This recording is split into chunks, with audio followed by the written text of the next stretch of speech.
There is life in the Philadelphia Phillies, Ike. How you feeling, brother? We are still alive, Jackie Baseball. Still alive, still alive, still alive. My goodness, what a game last night. Happy Hurts Day, Brother Spike. Happy Hurts Day, Ike. Didn't mean to leave you out of that. No, it's all right. But my goodness, I don't know how many of us truly believed we'd be talking about another game today, but I do believe a lot of us hoped that there would be a game today. Yes, sir. And so our hopes and prayers have been answered. We got our ace on the mound tonight. Jackie Baseball. Come on. Tell me that I'll see you Saturday at the bank. Come on. One game at a time. Why we got to get to the bank? Yeah, I know we're going to get to the bank. We're going to get to the bank. So in the wise words of Stringer Bell. I want you to put the word out there that we back up. Understand me? We back up. We back up, baby. We're back. Oh, no. What? The delegation appreciates Yeah, that. come on, man. That's a good move. Wiresman. That's a good move by you right there. Love that move. Stringer Bell, put the word out. We back up. I love it. They did it. Yeah. They did it. They did it. Yeah. Left for dead, down 2-0 to the Los Angeles Dodgers, and they did it, and we're back, and now we have a series. We have a big show. This is a complicated show. I'm going to be honest with you, because we do have believe it or not, there is an Eagles game tonight against that's right. NFC East rival, the New York Giants. Yeah. That is tonight. So we will cover all of it. Of course, we will talk about the Phillies game up plenty. We have Sheil Kapadia on today. We do have Tornado Shapiro on today. We do have Mike Mayock on today. But we start with last night's game. All season long, the Philadelphia Phillies have handled adversity well and have bounced back and have gotten up when they've been knocked down. Whether it has been injury, whether it's been embarrassed at Citi Field, whatever it is, they have bounced back.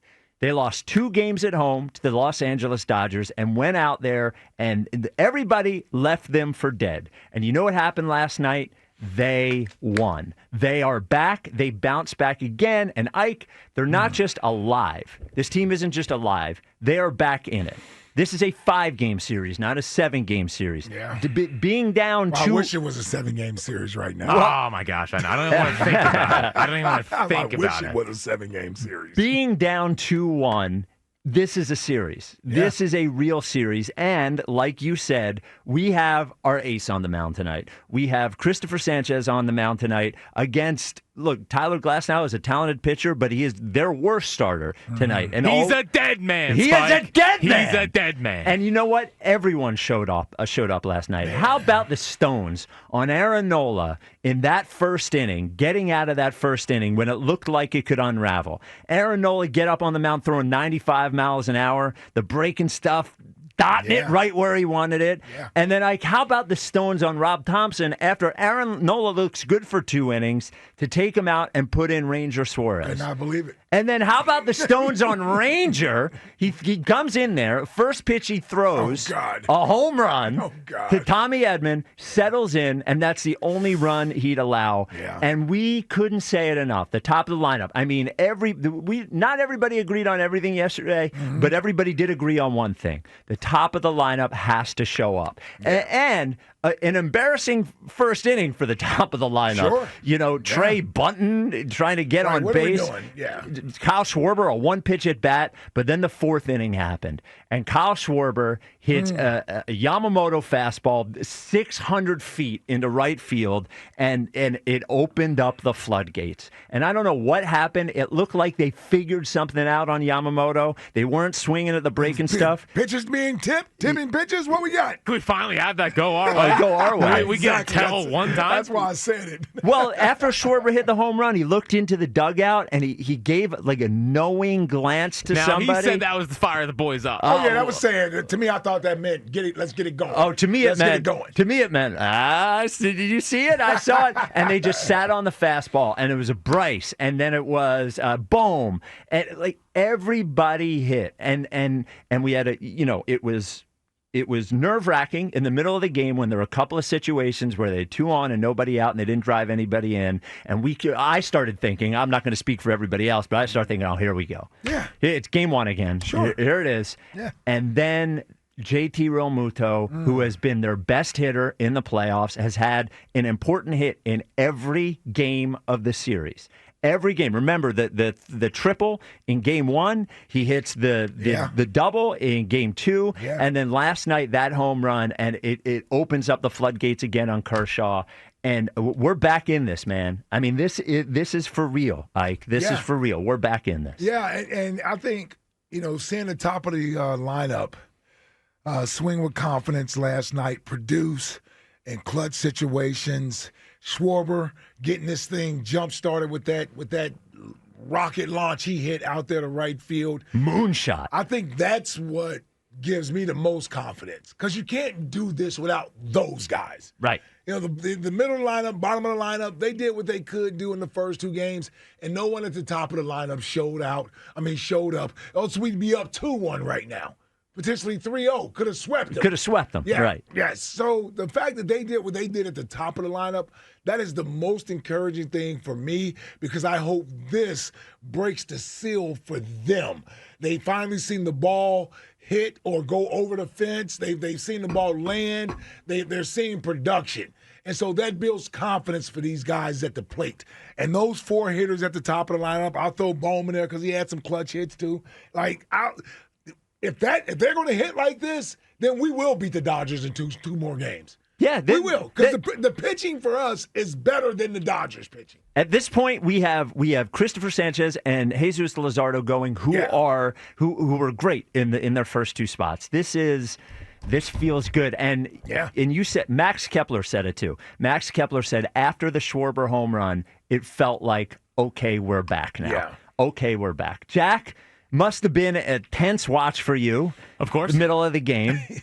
Yeah, well, the middle of the game, that is where I usually live bet against the Phillies all the time because it's a bit, and I'm a emotional hedge. Worst gambler in the history of the world.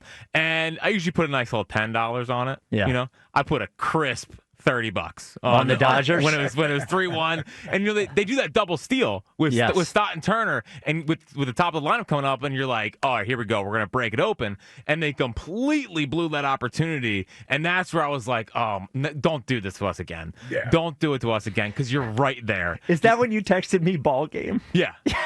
Yeah, easily. The most I tweeted feels like a loss 3 times last night.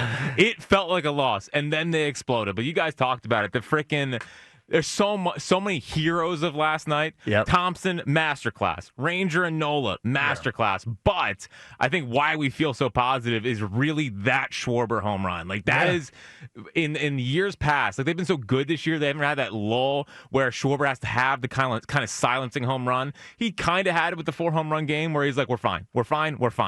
And that was what Schwarber has done as a Philly, is let everyone know that they're okay. And I just pray to God that was a home run that let them settle in and now go play your game. They have a golden opportunity tonight. Tyler Glasnow, a lot of good stuff. Bad numbers against the Phillies. Postseason meltdown guy.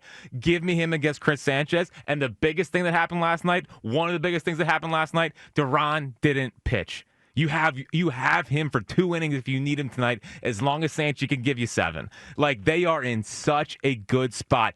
Get us to the bank on Game 5 for what will be a freaking jungle. It's a jungle on a totally different vibe than the first 2 games.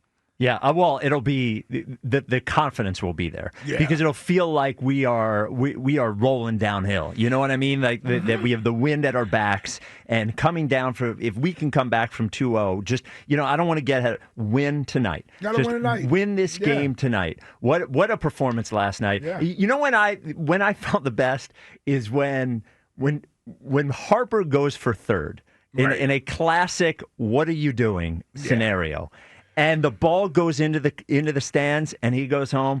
I'm like, it worked. I always rip Harper for doing that stuff. Yeah. But occasionally, when you're putting, Jack was talking about it when it was the Trey final out in Game 2, that if he could run hard, maybe he puts pressure on Freddie Freeman to make a mistake. Right. And I think what the Harper thing did there was it put a little pressure to make a good throw, and the throw ended up in the stands, and we ended up with another run over it. You could see it fired Harper up. I think Harper probably feels real good today after that game last night. Yeah. Listen. That was the aggressiveness you wanted to see from the team last night. They're playing with a sense of urgency and desperation, but at the same time, they didn't seem to be swinging like outside of their comfort zone last night. They played team baseball. They didn't seem to be pressing last night. They knew it was a sense of urgency, but they still didn't seem to be pressing. And I'll tell you what, Trey Turner, first game, I can't even remember what the hell happened in the first game with Trey Turner. I know in the second game he had a few good hits, drove in a run, and then for him to do what he did last night, going 3 for 5 with some more big hits. This is the Trey Turner you need at the top of the lineup. This is why the other guys start to get pitches to see, because you don't want to put more guys on the bases. And he's hitting singles, by the way. Yes. Good. Yes. And perfectly fine with that. Yeah. Just get on the bases, and that's what Trey Turner has been doing at the top of the lineup, and everybody else is starting to follow suit. So I want to give him a lot of credit, because I think a lot of this starts with him and what he's doing at the top of the lineup. Yeah, well, they need traffic on the base paths, Yes. and you're not always going to drive them in. We all complain about us with runners in scoring position. The Dodgers had guys on base last night every single inning, and they weren't able to capitalize on it. That's the difference. You have to give yourself a chance to put up a crooked number in an inning, and they did it twice. Yeah. They did it twice. Well, and I thought, it came out after the game what Thompson told them before the game, and they played it that way, where he said, don't try to play harder, trust harder. And what he means by that is the whole pass the baton thing that we talked about. Like, trust your other teammates instead of just trying to, hit this 8-run home run. And if they can buy back into that, they're going to be all right. There's enough good players in this lineup that hopefully they realize that. Yep. We'll see how far I can take them. And obviously, you got to win tonight. And it's still a steep hill to climb. But the idea that have good at-bats, and maybe that benefits the guys in the middle of the order and at the bottom of the order. Yeah. They're seeing pitches as See well. pitches. Yeah. See pitches. So you don't have to feel like you have to do everything yourself. Yep. And we got good enough, solid enough players that are performing well right now that you can trust them. Yeah. You can't trust them. Hell, the bottom of the lineup, middle of the lineup, they carried the offense in the first 2 games. Yep. They carried the offense. So 215-592-9494. You got to believe, like Tugger said. You got to believe. How about Topper? Oh, come on, man! What a night for Topper. What a night, because it went from you can't start Nola to you can't pull Nola to it all worked out. Everyone doubted him starting Nola, then everyone doubted him pulling Nola, and it just worked. Yeah. And what you want to do is you want to get the guy out before everyone is saying to take him out. Right. And that's what he did. He got 2 strong innings out of Nola, and it really showed. And that was his plan. Yes. So, in other words, he wasn't dissuaded or persuaded by what Nola had done in those 2 innings. It was his plan to get him out of there after one time through Which the lineup. surprised me. I thought he would trust Nola. Yeah, we talked about it yesterday. Yeah. But it shows how much it helped, right? Because if you just have Ranger and Ranger only gets through 5 innings, then where are you? But Ranger getting you through the 7th because Nola gave you the first 2. It was just huge. It worked. It was huge. And it was all about Ohtani. That's why Topper. Well, yeah. He didn't want him right. facing Ohtani for the second time. Yeah. Well, I would have been terrified. None of us did. Yeah.